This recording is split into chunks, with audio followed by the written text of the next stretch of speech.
Good evening traders, good evening investors. ഇത് സിയാദ് ഇലിക്കലിൻ്റെ എല്ലാ ദിവസവും വൈകിട്ട് 7 മണിക്കുള്ള മാർക്കറ്റ് ന്യൂസിലേക്ക് കിടക്കാം. ഇന്നലെ നമ്മുടെ മാർക്കറ്റ് ക്ലോസിംഗ് ഉണ്ടായിരുന്നത് 23,000 ഒരു പരിസരത്തായിരുന്നു. അതിനുശേഷം ഗ്ലോബൽ ഇവൻറ്റുകളെല്ലാം തന്നെ നമ്മൾ കണ്ടു. ട്രംപും മോഡിയും തമ്മിലുള്ള കൂടിക്കാഴ്ചകളെല്ലാം തന്നെ നമ്മൾ കണ്ടു. US മാർക്കറ്റിൻ്റെ ശക്തമായ റാലി കണ്ടു. ടെക്നോളജി ഇൻഡെക്സ് ഒക്കെ US മാർക്കറ്റിൽ അതിഭീകരമായിട്ട് റാലി രേഖപ്പെടുത്തി പോയി. അതിൻ്റെ ഭാഗം എന്നോണം ഇന്ന് രാവിലെ നിഫ്റ്റി പോസിറ്റീവായിരുന്നു. ഏകദേശം ഒരു 100 പോയിൻ്റ് അടുത്ത് മാർക്കറ്റ് ഇന്നലത്തെ ക്ലോസിങ്ങിൽ നിന്നും 23,100 വരെ മാർക്കറ്റ് പോയി. ഇന്നത്തെ ഡേ ഹൈയിൽ നിന്ന് പിന്നീട് നിഫ്റ്റിയിൽ കണ്ടത് ഇതുവരെ കാണാത്ത ഈ ആഴ്ചയിലെ ഏറ്റവും വലിയ സെൽ ഓഫ് എന്ന് വേണമെങ്കിൽ പറയാം. 350 പോയിൻറ്റിൻ്റെ ഒരു ഇടിവാണ് ഇന്നത്തെ ഡേ ഹൈയിൽ നിന്ന് കണ്ടത്. 22,750 വരെ മാർക്കറ്റ് പോയി. അവസാന സമയത്ത് കുറച്ച് റിക്കവറിയൊക്കെ രേഖപ്പെടുത്തി 22,900 റേഞ്ചിലാണ് മാർക്കറ്റ് നിൽക്കുന്നത്. വലിയ പാനിക്കായിട്ടുള്ളൊരു അവസ്ഥയാണ് ഇന്ന് മാർക്കറ്റിൽ ഉണ്ടായിട്ടുള്ളത്. അങ്ങനെ സെൻസെക്സും നിഫ്റ്റിയും തുടർച്ചയായി 8 ദിവസം റെഡിൽ ക്ലോസ് ചെയ്തപ്പോൾ കഴിഞ്ഞ 2 വർഷത്തിനിടെ ഉണ്ടാക്കിയിട്ടുള്ള ഒരു പ്രതിഭാസമായിട്ട് മാറിയിട്ടുണ്ട്. അതായത് ലോങ്ങസ്റ്റ് ലൂസിങ് സ്ട്രീക്ക് കണ്ടിന്യൂസ് 8 ഡേയ്സിൽ നിഫ്റ്റിയിലെ 50 കമ്പനീസിലും 30 കമ്പനീസിലും ഇന്ന് റെഡിലാണ് ക്ലോസ് നടത്തിയിട്ടുള്ളത്. ഇൻഫോസിസ്, IT കമ്പനിയായിട്ടുള്ള TCS, FMCG സെക്ടറിലുള്ള ബ്രിട്ടാനിയ, നെസ്ലെ തുടങ്ങിയ കമ്പനീസ് ആണ് ഇന്ന് മാർക്കറ്റിനെ കുറച്ചെങ്കിലും പിടിച്ചു നിന്നിട്ടുള്ളത്. അദാനി കമ്പനീസിൽ, അദാനി പോർട്ടും അദാനി എൻ്റർപ്രൈസസിലും ഇന്നും ഇടിവ് കണ്ടു. അദാനി കമ്പനീസ് ശ്രീലങ്കയിൽ നിന്ന് 1 ബില്യൻ്റെ ഒരു പ്രൊജക്റ്റിൽ നിന്ന് വിഡ്രോ ചെയ്തു. അതാണ് അദാനി ഗ്രൂപ്പ് ഓഫ് സ്റ്റോക്കുകളിൽ ഒരു ഇടിവിന് ഒരു കാരണമായിട്ടുള്ളത്.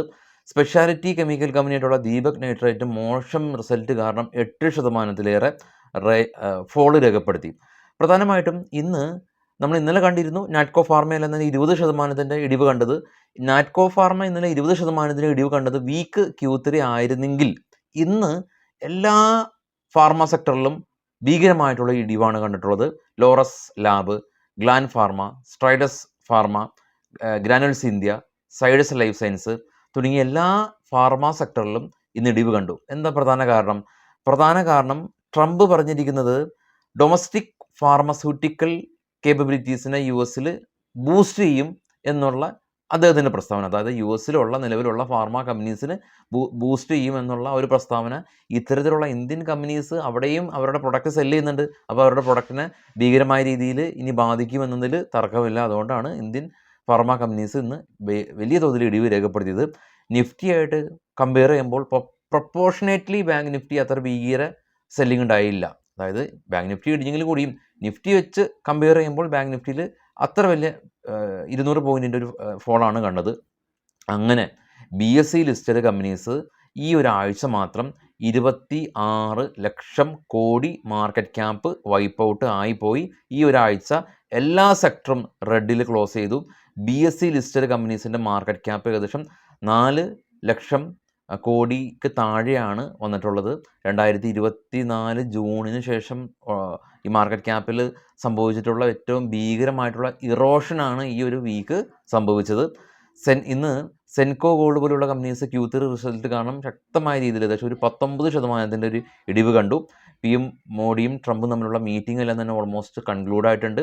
ഡിഫൻസ് സെക്ടർ എന്ന് പറയുമ്പോൾ ഈ നമ്മൾ വാങ്ങാൻ ഉദ്ദേശിക്കുന്ന ഫൈറ്റർ ജെറ്റ് US നിന്ന് വാങ്ങണമെന്നുള്ള ഇതൊക്കെ ധാരണകളാണ് ഇപ്പോൾ ചർച്ചയിൽ ഉള്ളത്. അദാനി ബ്രൈബറി കേസൊന്നും ചർച്ചയിൽ വന്നിട്ടില്ല എന്നുള്ളതാണ് റിപ്പോർട്ട്. ITS സ്റ്റോക്കുകളും ഇന്ന് 5% ഒരു ഫോള് കണ്ടു, മോശം റിസൾട്ട് കാരണം. അപ്പോൾ ഇപ്പോൾ കാണുന്ന ഒരു പ്രതിഭാസം മോശം റിസൾട്ട് ആണെങ്കിൽ വലിയ തോതിൽ മാർക്കറ്റ് ഇടിയുന്ന വലിയ തോതിൽ ആ സ്റ്റോക്കുകളിൽ നെഗറ്റീവായിട്ട് ബാധിക്കുന്ന ഒരു സിനാരിയാണ് ഉള്ളത്. എനിവേ എല്ലാം കലങ്ങി തിളങ്ങി തിരിച്ചു വരുമെന്ന് പ്രതീക്ഷിക്കാം. അപ്പോൾ ഈ അടുത്ത ഞായറാഴ്ച മലബാറിൽ തന്നെ ഏറ്റവും വലിയൊരു ട്രേഡ് ഈവൻറ്റ് നടക്കുന്നുണ്ട്. അപ്പോൾ ഞാനും അവിടെ സ്പീക്കറായിട്ട് വരുന്നുണ്ട്.